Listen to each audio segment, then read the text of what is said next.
Taong 1972, baryo ng San Roque, isa sa karatig na baryo ng San Agustin, ay isang kababalaghan ang biglang nagbigay kilabot at takot sa mga taga-nayon.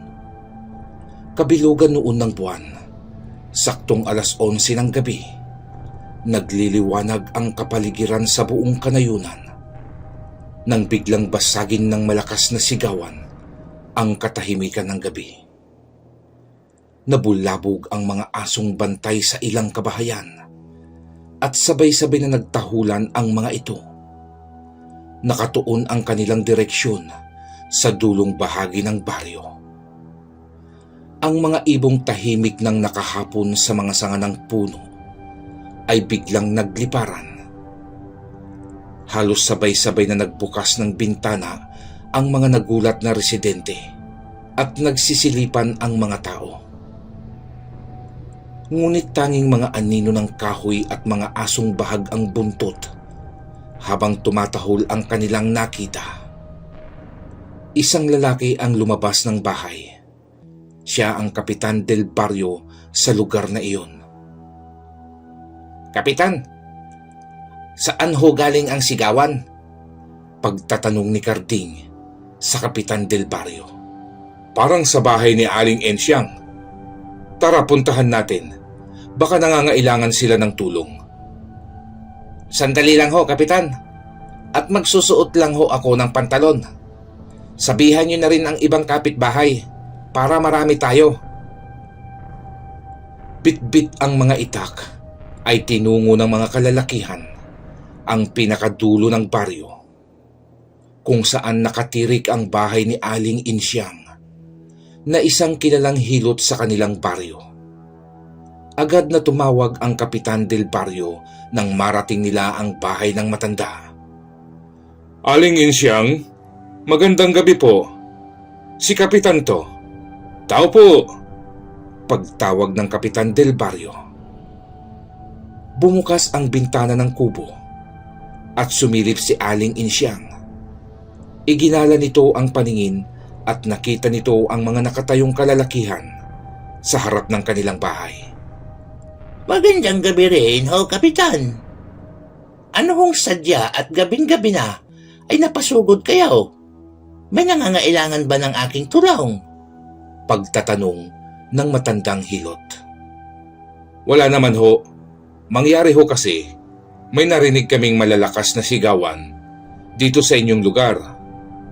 Kaya napasugod kami dahil iniisip naming baka nangangailangan kayo ng tulong.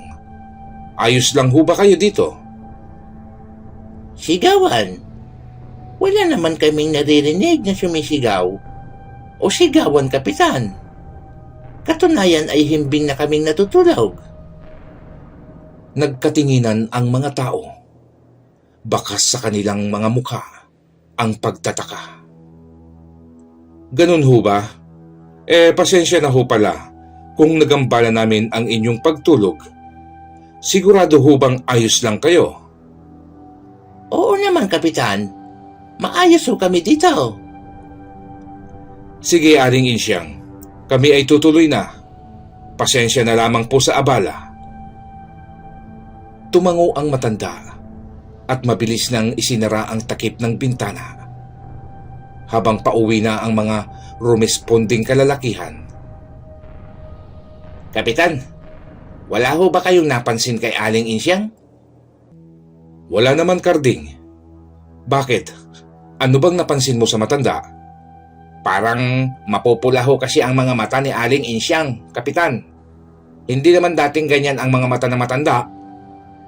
Ikaw ba naman ang biglang maistorbo ang tulog at mabigla ang paggising? Tignan ko kung hindi rin mamula ang mga mata mo. Ikaw talaga, Carding. Ang ipinagtataka ko, yung narinig nating sigawan. Napakalinaw nun na doong galing sa lugar nila Aling Insyang ang mga sigawan. Kung hindi sina Aling Insyang ang mga sumigaw, ay sino? Nag-iisang bahay lang naman sila sa dulo ng baryo."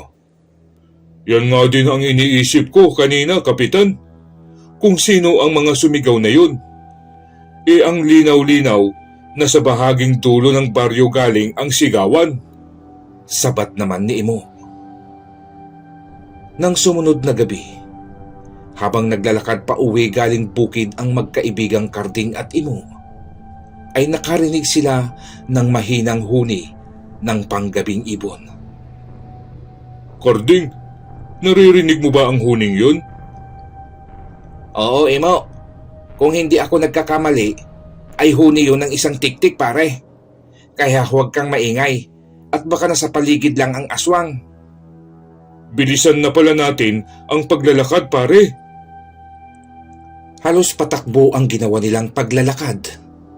Palinga-linga sila sa paligid nang may mamataang malaking ibon si Imo. Paikot-ikot iyong lumilipad sa himpapawid. Karding, tignan mo ang nasa taas. Napakalaking ibon, pare. Tumingala si Karding at pinagmasdang mabuti ang sinasabi ni Imo. Putya, hindi yan basta malaking ibon, Imo. Kung hindi ibon, ano pala yun? Aswang. Isang wakwak, Imo. Takbo na, pare, at parang patungo na siya sa atin. Mabilis na kumaripas ng takbo ang magkaibigang Karding at Imo. Wala na silang pakialam sa mga nagtalsikan nilang tsinelas. Ang mahalaga ay matakasan nila ang paparating na panganib. Ngunit kahit anong bilis ang gawin nilang pagtakbo, ay mas mabilis pa rin sa kanila ang wakwak. Karding, malapit na siya sa atin. Anong gagawin natin, pare? Dinig na nila ang malakas na pagaspas ng mga pakpak at ramdam na nila sa kanilang mga balat ang malakas na hangin nanggagaling sa bawat pagpagaspas ng wakwak. Pare, pag sinabi kong dapa, sabay tayong dadapa, ha? Wika ni Karding sa kaibigan. Oo, pare. Sa paglingon ni Karding sa kanilang likuran, ay nakita niya ang mga kamay ng wakwak na ilang pulgada na lamang at madadakma na sila. Ngayon na, pare, dapa! Sigaw ni Karding. Sabay na dumapa ang magkaibigan. Wala silang pakialam kahit may dumi pa ng kalabaw sa tapat ng kanilang mukha. Mabilis na lumampas ang wakwak. Hindi nito nadakma ang dalawang binata. Pare, doon tayo sa talahiban. Hindi niya tayo magagawang madagit doon dahil matalim ang mga dahon ng talahib at isa yan sa ayaw ng mga aswang na lipad. Turan ni Karding. Mabilis nilang pinasok ang masukal na talahiban. Sa ilalim ng matataas na dahon ng talahib ay maingat silang nagkubli. Ramdam nilang paikot-ikot lamang sa itaas ng talahiban ang nilalang habang gumagawa iyon ng nakakakilabot na tunog. Sa tinagal-tagal ko nang nabubuhay, ngayon lang ako nakaranas ng ganito, Karding. Saan ba nanggaling ang aswang na yan? Bakit nagkaroon ng ganyan dito sa baryo? Wika ni Imo. Ako man, Imo. Sa kwento ko lang naman sila naririnig. Hindi ko akalaing isa ako sa makakaranas, makaengkwentro ng aswang. Dati, natatawa pa nga ako sa mga kwento ni Lola. Pero ngayon, halos maiyak at maihi ako sa takot. Dahil sa hindi rin malapitan ng nilalang ang magkaibigan, ay minabuti na nitong umalis na lamang at maghanap ng ibang mabibiktima. Mga bwisit, naisip pang sa talahiban sila magtago kung saan hindi ko sila malapitan. May gabi din kayo sa akin.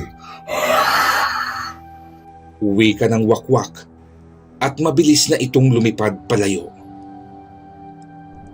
Makalipas ang halos isang oras na pagtahimik ng paligid, ay sinubukan ni Karding ang tumayo at silipin kung umalis na nga ba ang wakwak. Paikot nitong iginala ang paningin sa paligid at sa himpapawid. Pare, mukhang umalis na ang wakwak. Kailangan na nating samantalahing tumakbo. Pagbilang ko ng 3, tumakbo na tayo. 1, 2, takbo na, Imo, tara na! Putragis ka, Karding. Sabi mo 3, 2 pa lang yun ah. Ba't iniwan mo na ako, hoy? Hoy, Karding, hintay! Wika ni Imo na mabilis na rin kumaripas ng pagtakbo. Pagdating nila ng baryo ay nadaanan naman nila si Kapitan. Sakto namang naninigarilyo ito sa harap ng kanilang trangkahan. "Oh, kayong dalawa, saan ba kayo galing? Gabing-gabi na. At bakit napakadungis nyo? Puro kayo putik." "Kayo ho pala, Kapitan. Magandang gabi ho." "Ano bang nangyari sa inyo? At mukhang pagod na pagod kayo." Kapitan, hinabol po kami ng kwek-kwek." "Ha? Kwek-kwek? Ano bang kwek-kwek ang pinagsasabi mo, Imo?" Binatukan ni Karding ang kaibigan. Wakwak yun, Imaw.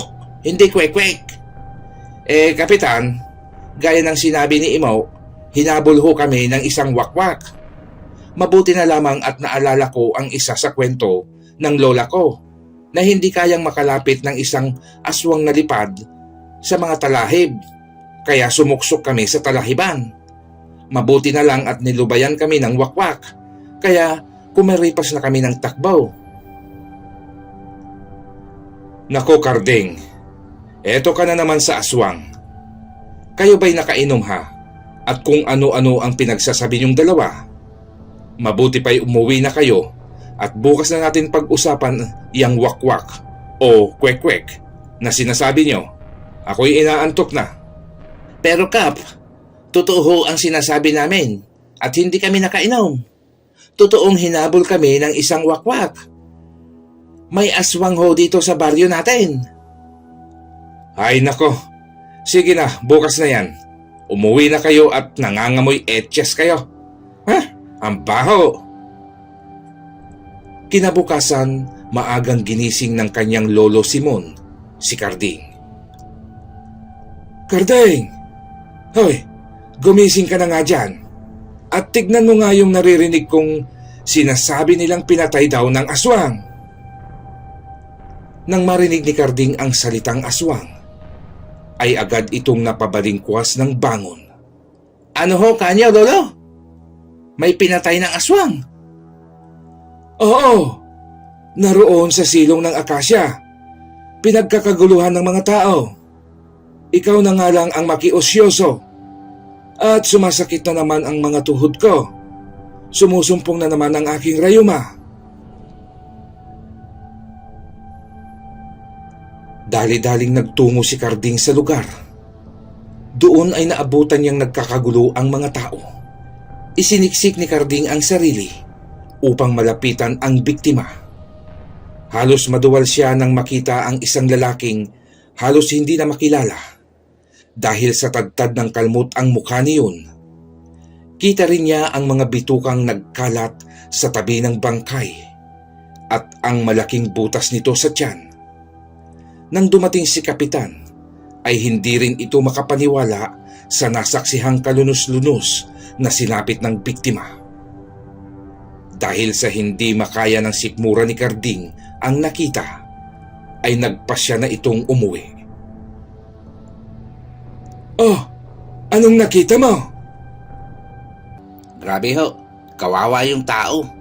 Butas ang tiyan at nagkalat ang mga bituka sa lupa. Ang dami ring kalmot sa mukha. "Butas ang tiyan at nakakalat ang bituka. Ay malamang aswang ang may gawa nun sa kanya.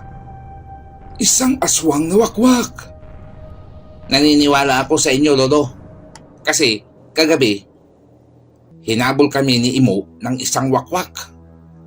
Si Kapitan lang kasi hindi yata naniniwala sa amin. Ilang araw ang lumipas. Isang lalaki ang nagmamadaling tumungo sa dulo ng baryo upang tawagin ang hilot.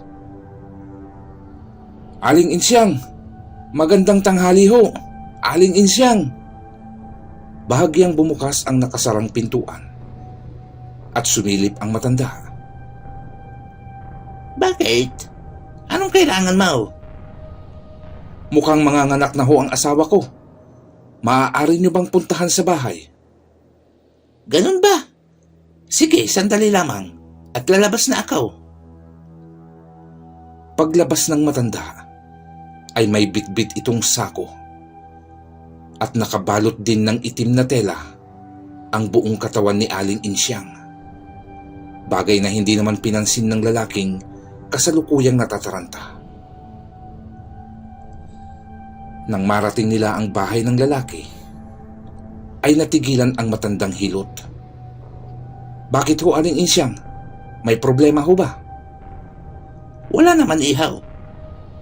Pero, maaari mo bang alisin ang walis tingting na nakasandal sa tabi ng inyong pintuan? Hindi magandang naglalagay ng nakabaliktad na walis tingting. Pag may mga nganak, mahihirapan ang iyong asawa. Ganun ho ba? Sandali lamang ho at aalisin ko. Wika ng lalaki. Mabilis niyang inalis ang walis tingting at inihagis na lamang iyon sa tabing bakod.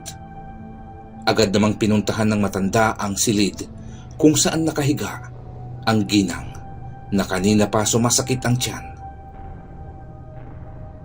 Madali ka, ihaw. Magpainit ka ng tubig at huwag ka munang papasok sa silid hanggat hindi kita tinatawag. Makaraan lang ang ilang minuto ay tinawag ni Aling Insyang ang asawa ng ginang. Ikinalulungkot ko, ihaw. Nahirapan ang sanggol sa paglabas. Maliit ang sipit-sipitan ng iyong asawa. Nawalan ng buhay ang iyong anak.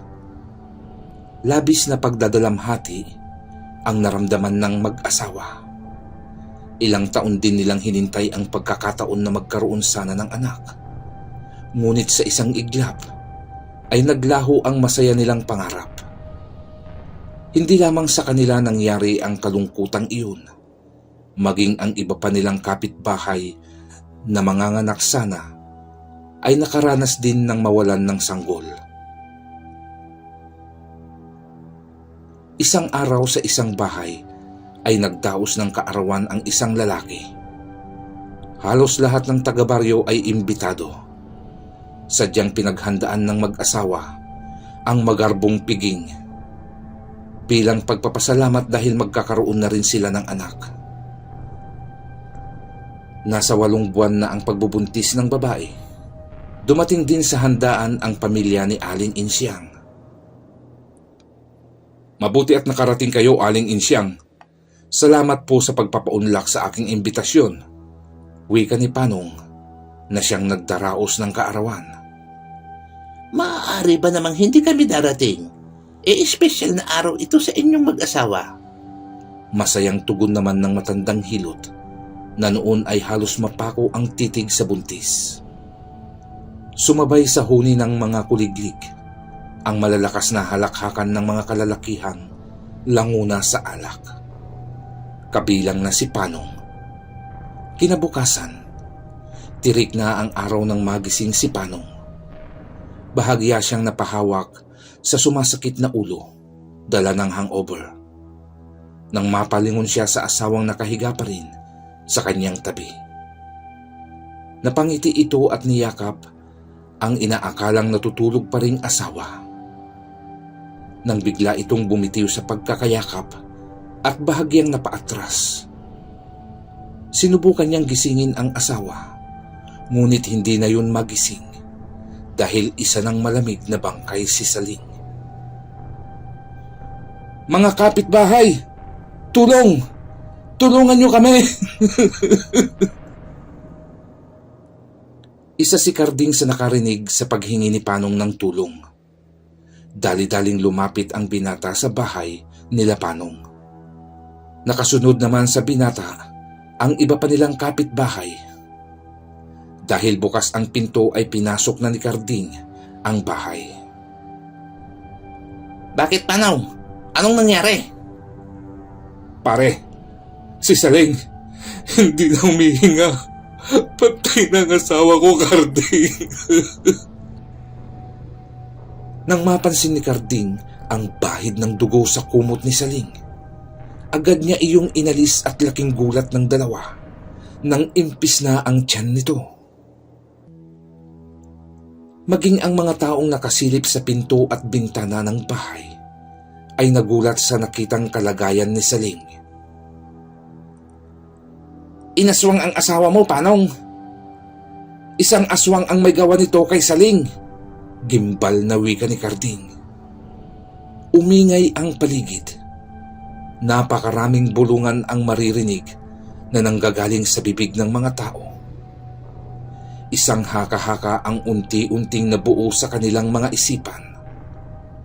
"Alam mo, Imo, minsan ay parang nagdududa na ako kay Aling Insyang." Bakit mo naman nasabi yan, pare? "Madalas na kasing patay ang mga sanggol ng kanyang pinapaanak." Huwag mong sabihing si Aling Insyang ang aswang. "Sakto, pare. Hindi niyo ba napapansin na parang nagbago ang pamilya nila? Hindi na sila madalas lumalabas ng bahay. Lagi ring nakasara ang kanilang bahay. At kung lumalabas man ang mag-anak, ay lagi silang balot na balot ng kulay itim na tela. Bagay na hindi naman nila dating ginagawa." Ewan ko. Pero malabo namang mangyari ang iniisip mong yan, Karding. Matagal nang kilalang hilot dito sa baryo si Aling Insyang. Katunayan nga, eto, buhay tayong dalawa. Siya rin naman ang nagpaanak sa ating mga magulang, di ba? "Oo nga, no? Ay, naguguluhan talaga ako. Basta, parang may itinatagong lihim ang pamilya nila Aling Insyang. Tara, samahan mo nga ako kay Kapitan at kakausapin ko lang siya." Tinungo ng magkaibigan ang bahay ng Kapitan Del Barrio.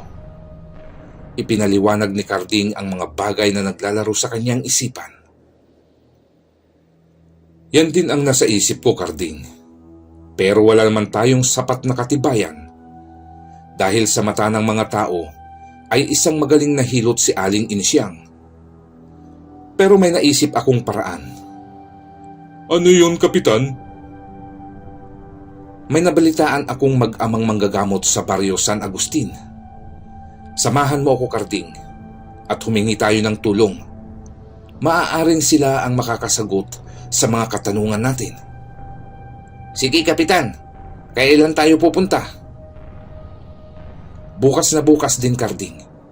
Maaga kitang dadaanan sa inyong bahay dahil malayo-layo rin ang baryo San Agustin dito." Kinagabihan, tahimik na ang kapaligiran. Tulog na ang mga tao sa bawat kabahayan. Wala na silang kamalay-malay sa mga nilalang na nagpapalipat-lipat ng pagtalon sa ibabaw ng mga bubungan. Panay ang ginagawang pagsinghot at paglabas ng matulis na dila sa hangin. Naanimoy mga ahas na naghahanap ng makakain sa kalagitnaan ng gabi. Isa sa kanila ang nagpakawala ng mahinahong pag-angil, hudyat upang maglapitan ang iba nitong kasamahan. Nagkumpulan ang mga nilalang sa bubong na iyon ng bahay at marahan nilang hinalukay ang pawid na bubungan. Kinabukasan, sa muling pagsilip ng liwanag, ay isa na namang taga-nayon ang halos mawalan ng malay sa walang tigil na ginagawang pagsigaw. Takbuhang muli ang mga tao upang alamin ang dahilan. Ayon sa mag-asawa, ay nawawala daw ang kanilang 3 taong gulang na anak. Itinuro din nila ang butas sa bubungan kung saan nakatapat ang kanilang higaan. Matapos mapakalma ng kapitan ang mag-asawang naghihisterikal, ay nagpaalam na ito. "Tara na, Karding, bilisan na natin upang makahingi tayo agad ng tulong bago pa ubusin ng aswang ang mga tao dito sa baryo." Umaga nang umpisahan nila ang paglalakbay at takip silim na nang marating nila ang baryo San Agustin. Bibihira na ang makikitang tao sa labas ng mga bahay ng oras na iyon. Isang matanda ang nakita nilang papasok na ng bahay. Agad iyong nilapitan at nagtanong ang kapitan. Tatang, Magandang gabi ho sa inyo. Maaari ho bang makapagtanong? Uwi ka ni Kapitan.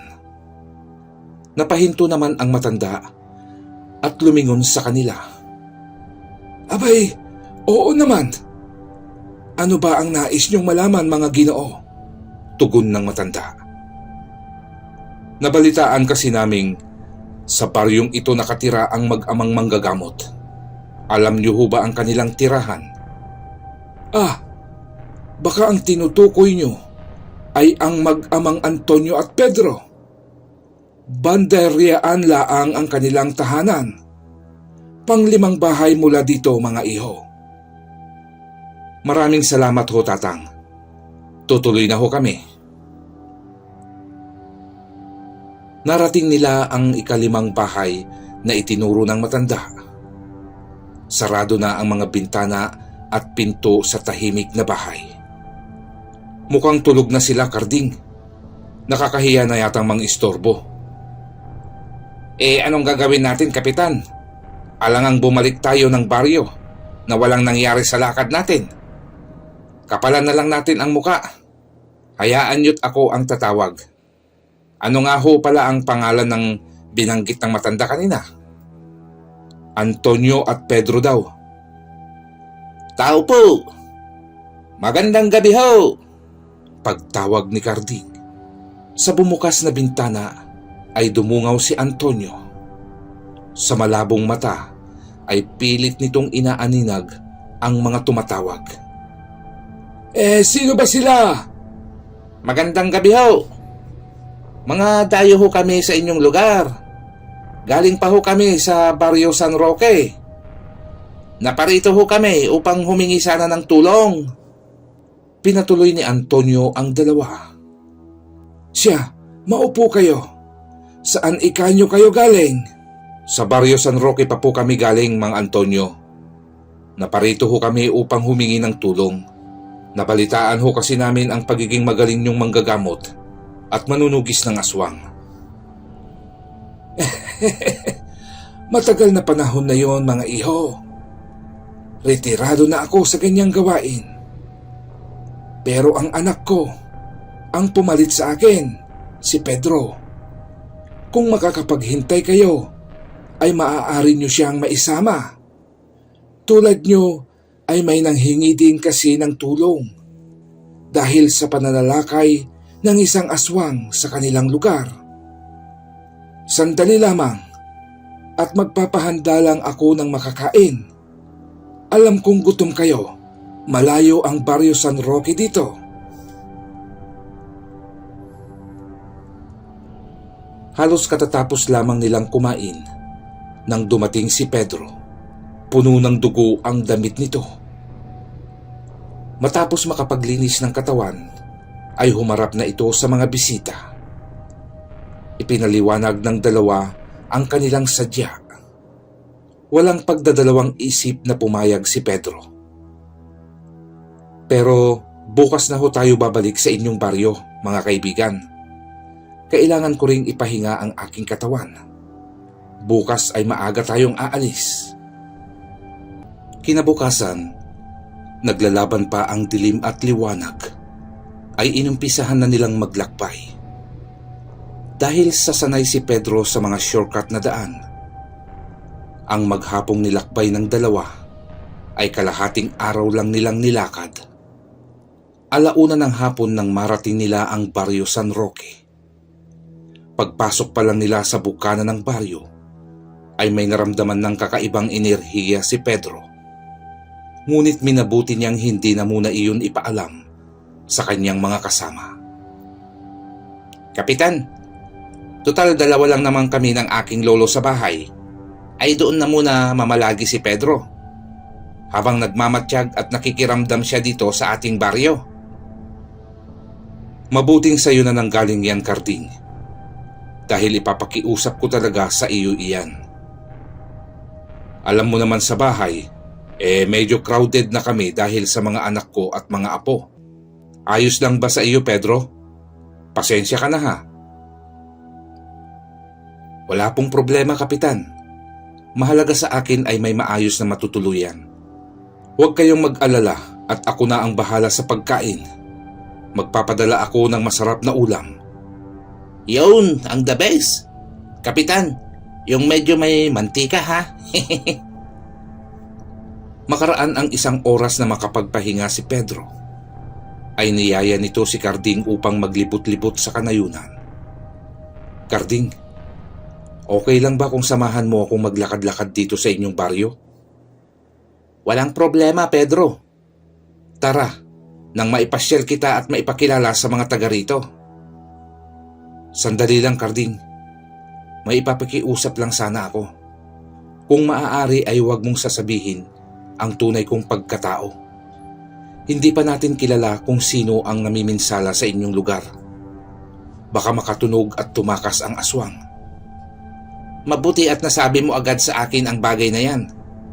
Talagang balak kong sabihin sa kanila na isa kang magaling na manggagamot at tagapas lang ng aswang. Huwag kang mag-alala. At pananatilihin nating sikreto ang iyong pagkatao. Sa kanilang pag-iikot ay napadako sila sa lamay ng asawa ni Panong. Yan ba ang bahay ng isa sa nabiktima ng mga aswang, Carding? Oo, Pedro. Nakakaawa ang sinapit ng asawa ni Panong. Gusto mo bang sumilip? Tumango si Pedro. Sa hagdan pa lamang ay napahinto na si Pedro sa paglalakad. Agad niyang niyaya si Carding upang makalapit sa kabaong ng biktima. Bumulong ito kay Carding. Hindi ito ang katawan ng asawa ni Panong. Isang saha ng saging ang ibinurol nila, Carding. Ano? Anong... Agad na itinakip ni Pedro ang kanyang palad sa bibig ni Carding. Kaya napahinto ito sa sasabihin. Huwag mong lakasan ang boses mo, Carding. Maaaring magambala natin ang nilalang na may gawa nito. Tara, bumaba na tayo at doon ko na lang sa labas sasabihin sa iyo.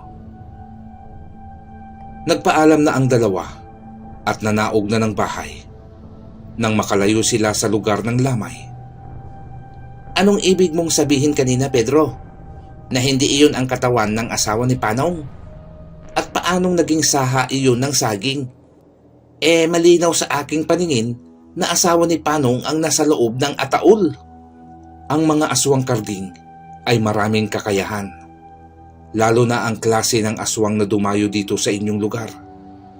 Hindi sila pipitsuging aswang. Mag-asawang gabunan ang inyong bisita dito sa baryo. Nararamdaman ko ang kanilang kapangyarihan. Napapakamot ng ulo si Carding. Hindi niya masundan ang sinasabi ni Pedro. Wala kasing malalim na karanasan patungkol sa mga aswang ang mga tao sa baryo San Roque. Ito ang kauna-unahang pagkakataon na may naligaw na aswang sa kanilang lugar. Nang muling magwika si Pedro. Hindi ba't naghihinala ka sa matandang hilot na nakatira sa dulo ng inyong baryo, ha, Carding? May pagtatakang napatingin si Carding sa binata. Hindi siya makapaniwalang nalaman iyon ni Pedro, samantalang hindi pa niya napabanggit ang bagay na iyon. Pinabibilib mo talaga ako, Pedro? Paano mo nabasa ang nasa isip ko? Talagang malupit ka, pare. Mamayang gabi, sinisiguro kong muli na naman silang aatake. Pero ipinapangako ko, ito na ang huling gabing manggagambala sila sa baryong ito. Dahil tutuldukan ko na ang kanilang kasamaan. Halos kadarating lang nila ng bahay nang dumating naman si Kapitan. Tulad ng kanyang ipinangako ay may dala itong masarap na ulam. Oh, eto ang pangako ko. Adobong baboy at tinolang manok. O, Carding, parehas na nagmamantikayan, ha? Siya, hindi na ako magtatagal pang makipagkwentuhan para makakain na kayo. Ikumusta mo na lang ako kay Lolo Simon, Carding. Samantala sa bahay nila Aling Insyang. May naaamoy akong kakaiba, Rigor. Mukhang may nakapasok na manggagamot dito sa baryo. Ako man, Insyang, ay naaamoy ko rin Pero wala tayong dapat ikabahala. Kung manggagamot lang naman, ay madali natin siyang mailigpit. Totoo yan, Rigor. Tuluyan nang nagkubli ang araw at nagdilim na ang paligid. Muli nang umawit ang mga kuliglig na sinasabayan ng panakanakang huni ng palaka. Naghanda na si Pedro. Sa maliit na altar nila Karding ay taimtim itong nagdasal. Matapos ang kanyang panalangin ay nagpaalam na ito upang isagawa ang kanyang misyon. Hindi mo ba ako isasama, Pedro? Inihanda ko na itong itak ko. Huwag na, Karding. Mas gusto kong mag-isa kapag lumalaban ako. Saka baka hindi mo kayanin oras na makita mo ang kanilang totoong kaanyuhan. Manatili ka na lang dito sa bahay at bantayan ang iyong abuelo. Hindi naman na nagpilit si Karding. Alam din naman niya sa kanyang sarili na wala siyang maitutulong sa binata. Sa kadiliman ng gabi ay binaybay ni Pedro ang dulo ng baryo. Tinungo niya ang bahay ng kilalang hilot. Nang marating niya ang lugar ay maingat siyang nagmanman. Dahan-dahan niyang nilapitan ang kubo. Sumilip siya sa isang siwang ng dingding. Madilim ang loob ng bahay. Wala na rin siyang maramdamang presensya ng aswang at normal na tao sa loob. Binuksan niya ang pintuan at pinasok ang loob ng bahay. Sa kanyang pagpasok ay sumalubong sa kanya ang nakakasulasok na amoy. Amoy ng nabubulok na karne. Ginamit niya ang isang uri ng kapangyarihan kung saan ay naging parang mata ng isang pusa ang kanyang mga mata. Malinaw niyang nakikita ang mga bagay sa loob ng bahay kahit madilim ang lugar. Nakita niya ang malalaking garapon kung saan nakaburo ang iba't ibang klase ng parte ng lamang loob ng tao at hayop. Pinasok din niya ang nag-iisang silid ng bahay at doon ay tumambad sa kanya ang ilang kalansay ng tao. Sinasabi ko na nga ba't hindi na sila ang totoong tao na nagmamay-ari sa bahay na ito. Ang nakikita ng mga taga-baryo ay replika na lamang nila Aling Insyang, bulong ni Pedro. Nang bigla siyang makarinig ng mahinang kaluskos sa labas ng kubo, mabilis siyang lumabas at tinungo ang pinanggagalingan ng kaluskos na narinig. Huwag na kayong magtago. Bistado ko na kayo, mga aswang.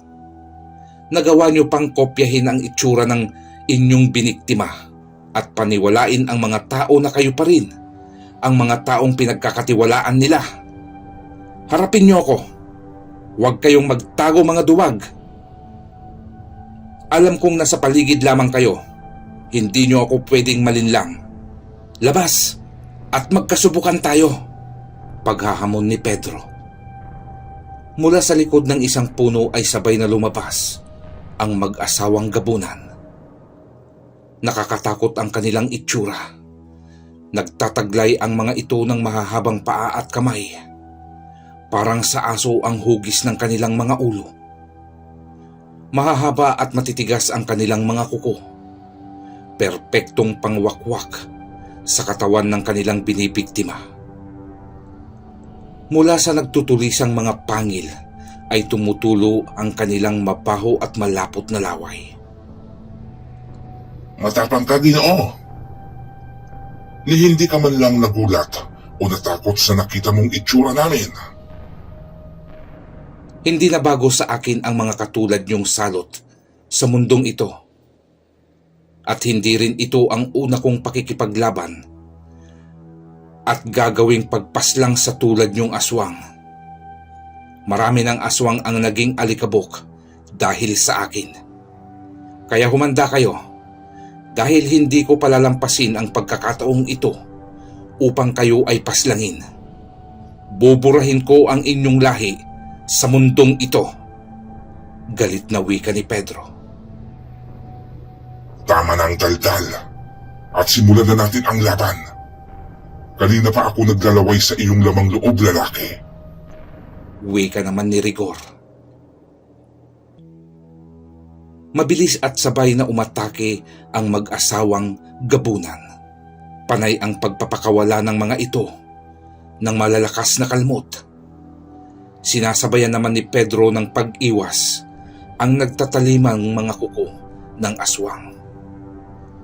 Malakas na tumalon si Pedro at tumungtong ito sa sanga ng isang puno. Mukhang mahihirapan ako sa dalawang ito. Kailangan kong maging maingat. Bulong ng binata sa sarili.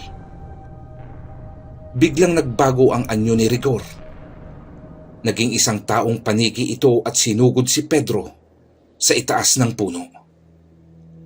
Gamit ang mga kamay na nagtataglay ng matutulis na kuko, ay muli nitong inatake ng kalmot si Pedro. Palipat-lipat naman sa mga sanga ang binata. Nang malingat si Rigor, ay isang malakas na pagsipa ang pinakawalan ni Pedro. Tumama sa dibdib ni Rigor ang sipang iyon na dahilan ng pagtalsik ng aswang at bumalandra ito sa kabilang puno. Nag-anyong taong lobo si Insyang at mabilis nitong inakyat sa puno si Pedro. Hindi na hinintay ni Pedro na makarating sa itaas ang aswang. Mabilis siyang lumundag pababa at inabangan ang nilalang. Sa pagtalon ng aswang pababa, ay sinalubong na iyon ng binata. Tumalon siyang muli patungo sa pabagsak na aswang at isang malakas na suntok ang pinatama ni Pedro sa panga ng nilalang. Tumalsik ang maitim na dugo mula sa bibig ng nilalang habang nabali ang isa nitong pangil. Napaatungal ito sa sakit na idinulot ng suntok ni Pedro. Pahiga iyong bumagsak sa lupa at bahagyang nakaramdam ng pagkahilo. Samantala nag-anyong musang naman si Rigor at mabilis niyang nilundag ang nakatalikod na binata. Puntiriyang kagatin ang liig ni Pedro. Ibinaon nito ang mga nagtutulisang kuko sa magkabilang balikat ni Pedro upang makakapit. Ngunit bigo siyang maibaon iyon. Dumausdos lamang siya pababa sa lupa. Mabilis naman niyang ikinagat sa binti ng binata ang matutulis na pangil. Ngunit laking gulat din nito nang hindi makayang bumaon ng matutulis nitong pangil sa makunat na balat ng katunggali. Napaatras si Rigor. Punyet! Anong klase nilalang ka? Hindi ka ordinaryong manggagamot lamang. Maaari kang isang antingero. Pero bakit hindi namin maramdaman ang iyong tanang bertud? Tama ka. Hindi nga ako isang ordinaryong manggagamot lamang. Dahil isa rin akong tagapaslang ng tulad niyong kampon ng demonyo. Sa pagwikang iyon ni Pedro, ay mabilis niyang inatake si Rigor. Mabilis namang tumakbo si Rigor at nilapitan ang asawa. May ibinulong iyon sa bahagya pa ring nahihilong aswang.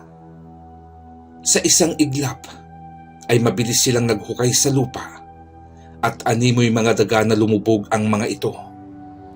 Kitang-kita ni Pedro ang nabubungkal na lupang patungo sa kanyang kinaroroonan. Ngunit bago pa ito umabot sa kanya, ay isang malakas na pagsuntok sa lupa ang kanyang ginawa.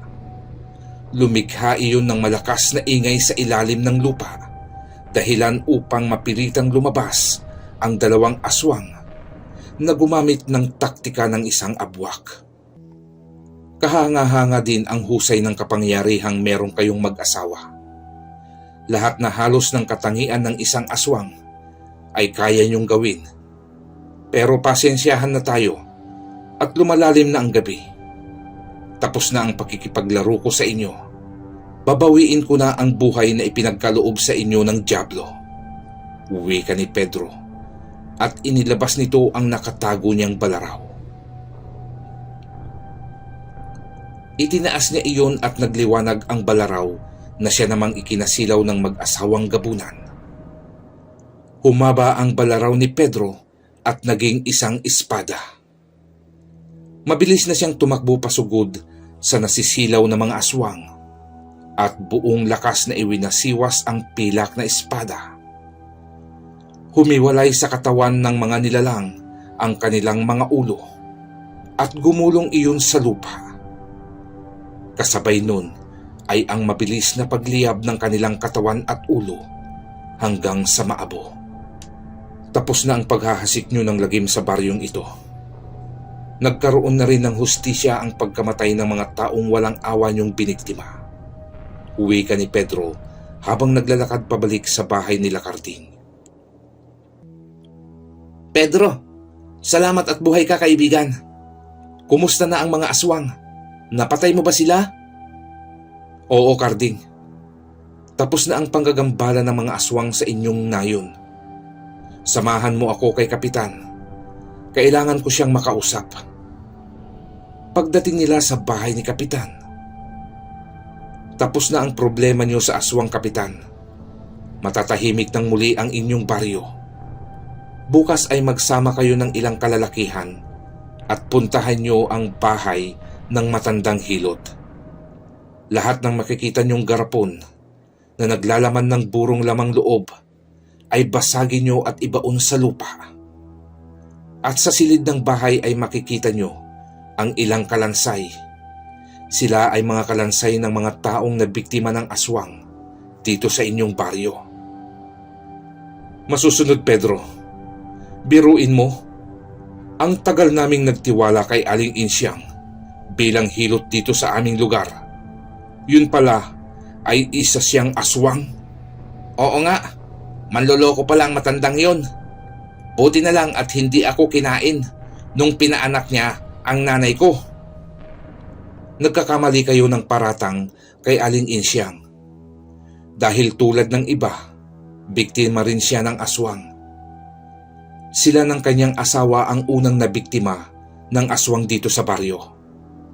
Ginamit nila ang katauhan ni Aling Insyang upang mas madali sa kanila ang makalapit sa mga bibiktimahing buntis at may mga sakit. Kaya pakiusap ko, Kapitan, bigyan niyo sila ng maayos na libing at sunugin ang bahay ng hilot upang hindi na maamoy pa ng ibang aswang. Siya nga ho pala, Kapitan, bago ko makalimutan, maaari ba nating pasyalan si Panong? Bakit si Panong, Pedro? Kailangang itigil na nila ang ginagawang lamay sa kanyang asawa. Dahil katawan lamang ng saging ang kanilang pinaglalamayan. Ang totoong katawan ng asawa ni Panong ay kasama sa mga kalansay sa bahay ni Aling Insyang. Pinalitan iyon ng mag-asawang aswang. Ganun ba? Tara, at puntahan na natin si Panong. Ako na ang bahalang magpapaliwanag sa kanya. Tinungo ng tatlo ang bahay ni Panong. Nadatnan nilang marami pa ring taong nakikipaglamay. Kinausap ni Kapitan si Panong. Ipinaliwanag nito ang sitwasyon. Ayaw pang maniwala ni Panong at nakikipagmatigasan ito sa nais gawin ni Pedro. Sa matyagang pakikipag-usap at pagpapaliwanag ay pumayag din ang Ginoo. Pero sa oras na hindi magbago ang itsura ng bangkay ng aking asawa, ay manadagot kayo sa akin. Siguruhin niyong hindi mababastos ang katawan ng aking asawa. Huwag kang mag-alala, kaibigan. Nakakasiguro ako sa aking sinasabi, wika ni Pedro. Binuksan ni Pedro ang kabaong at binuhat nito ang bangkay ng inaakalang asawa ni Panong. Mga kasama, magsialis kayo sa tapat ng bintana at ihahagis ko palabas ang katawan ng saging. Nagsitabihan naman ang mga tao. Inihagis ni Pedro ang bangkay at sa pagbagsak nito sa lupa ay naging katawan nga ng saging iyon. Laking gulat ng lahat. Hindi rin makapagsalita si Panong ng mga oras na iyon. Panong, nasa bahay ni Aling Insyang ang kalansay ng iyong asawa. Ngunit bukas mo na puntahan upang maituro ko sa iyo ang eksaktong kalansay niya para mabigyan mo siya ng maayos na libing. Kinabukasan ay abala ang mga tao. Sa pamumuno ng kapitan ay tulong-tulong nilang ginawa ang ibinilin ni Pedro. Matapos maiayos ang lahat, ay sinelyuhan ni Pedro ng isang dasal ang baryo upang hindi ito mapasok pa ng mga aswang at iba pang masasamang elemento ng kadiliman. Sa pag-alis ni Pedro sa baryo San Roque, ay baon niya ang matamis na ngiti mula sa mga taong kanyang natulungan. Wakas. Marami pong salamat sa inyong pakikinig mga kakilabot. Abangan po natin ang ikatlong yugto ng pakikipaglaban ni Pedro Masangkay sa mga nilalang ng kadiliman na kung tawagin ay aswang. Huwag po sanang kalimutang mag-subscribe bilang pagsuporta sa ating channel. Dumako na po tayo sa ating shoutout. Shoutout po sa ating mga silent listener at sa mga kababayan nating OFW. Shoutout din po kina Lani Arthur, Renard Gupa, Henry Bailon from Saipan, Ellen Quijano, Teresita Rosete, Alvin Ibanez, Mendoza Joanna from Riyadh, Miriam Leibelt, Jose Sim, Mar Enes, Idelberto Balanlay, Elizabeth Escueta, Neng Ario, Nere Coyones from Bahrain, hello ma'am, Carmelita Pruna, Raymond Glover, Danilo Lopez, Asili Gumbang, Joel de la Cruz, Mark Christian Bautista, Tales from Manalo Fortich. Pwede niyo pong bisitahin ang kanyang channel mga kaibigan. Isa rin po siyang narrator ng mga horror stories. Edith Ordillas from Zambales, Elvira Mercado, Edgardo Pada Sr., Jessa Salva. Hanggang dito na lamang po at kita-kita-kits na lang po sa susunod na kwento mga kakilabot. God bless po sa lahat. Amen.